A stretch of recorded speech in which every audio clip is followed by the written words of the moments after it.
When a silent majority allows their nation to lose its common sense, that nation is lost, and you are allowing them to take your country away from you. Is it common sense to adore at the altar of multiculturalism? Read your world history. Not one nation has survived as a multiculture. It's the uniculture that is your strength. One country, one culture, one language. Is it common sense that 84% of the people want to make English the official language of America, but your majority political party espouses insanity, ignores the people, and says no? Is it common sense that 53 countries, mostly in Africa, have declared English to be their national language, and the party who declares we will unite you says press 2 for Spanish? Is it common sense to adopt your new national religion of diversity when the very word means disunity? We founded a country on similarities, not diversities. One country, one culture, one language. You cry out for unity, but is it common sense to continue to identify yourselves by your ethnicities and not your nationalism? White-America, Black-America, Chinese-America, Hispanic-American, gay and lesbian-American, the Black Caucus, the Hispanic Caucus, the Women's Caucus. You want unity? Change your language. Isn't it time, once again, we all became just plain Americans? Or is that too much common sense? Is it your new common sense now to stand up and cheer when a presidential candidate wants to hand over the health care system to that same government who has run Social Security, Medicare, Medicaid, and 12 other entitlement programs into bankruptcy? A government bureaucracy who can't run a railroad, your airports, secure your borders, or find 15 to 20 million illegal aliens. That same government that allows Islamic women to take their driver's license picture wearing a neck scarf covering their face because it offends their belief. What's next? Allowing the Ku Klux Klan wearing their hoods?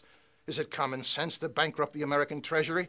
Fighting wars for countries whose silent majority won't fight for themselves? Your debt is now $9.4 trillion. Is it common sense to continue to give away $9 billion of taxpayer money to unfriendly countries in foreign aid, including $2 billion a year to Egypt, who votes against the United States 80% of the time in the United Nations? All this while your own inner cities crumble. 40% of your high school graduates can only read or write at a 4th grade level. You have to import people from China and India for your high-tech industry because you haven't got enough smart people in America. And New Orleans and the flood victims of Iowa continue to be forgotten. This is madness. Lay down your misplaced global burden and rebuild America first. You can't support the world while neglecting your own country.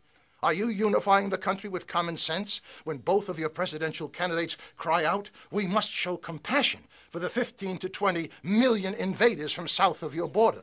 But not one word of compassion for the overburdened American taxpayer who is forced to subsidize the invaders by paying over $250 billion of their hard-earned money to establish America as the welfare department of a failed, corrupt foreign country. Are you unifying your country with common sense by sending out your utility bills and your Social Security checks in Spanish? Legal and illegal immigrants have no incentive to learn your unifying language because you make it easy for them not to assimilate. How many of you write in big letters across that bill, English only, please, and send it back? Stop bending over backwards to accommodate every other culture but your own. Is it common sense to allow your activist judges to ignore your history, your culture, your Declaration of Independence, and every other founding document to remove God from public life? And endowed by their creator with certain inalienable rights, their creator, not the ACLU, not the will of the atheist, or the anti-Americans that sit on the Ninth Circuit Court of Appeals in San Francisco. Separation of church and state, yes. Separation of God from public life, never intended by your founding fathers. Is it common sense that the very political party who claims to be the party of the people and shouts, we will bring change, consistently stops all common sense legislation to secure your borders, establish workplace verification, and stop taxpayer money for illegals? They call themselves progressive global thinkers. We had another word for them in 1776.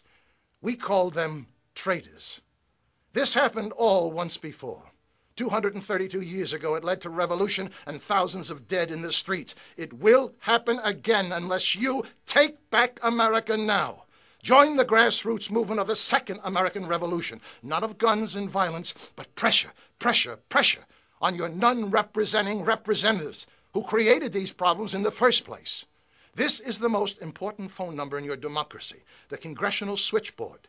Pick up your phone every day, every hour if need be, and call your representatives and tell them in no uncertain language to listen to the silent majority or else be thrown out on their hindquarters. It's toll-free, and your taxes pay for it. Would you stand by and watch your family perish when you have the power to save them? Of course not. Then why are you doing that to your own country? 1-866-340-9281.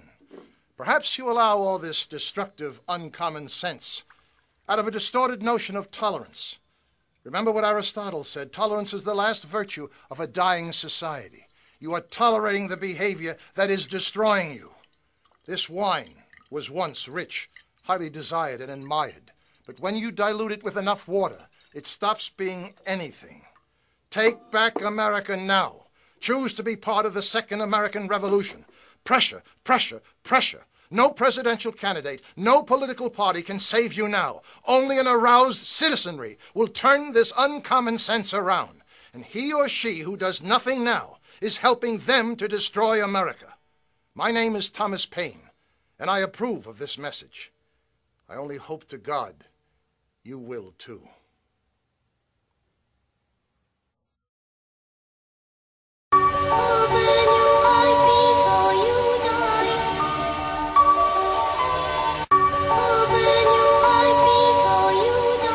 We're here because of you. We're here because you were there.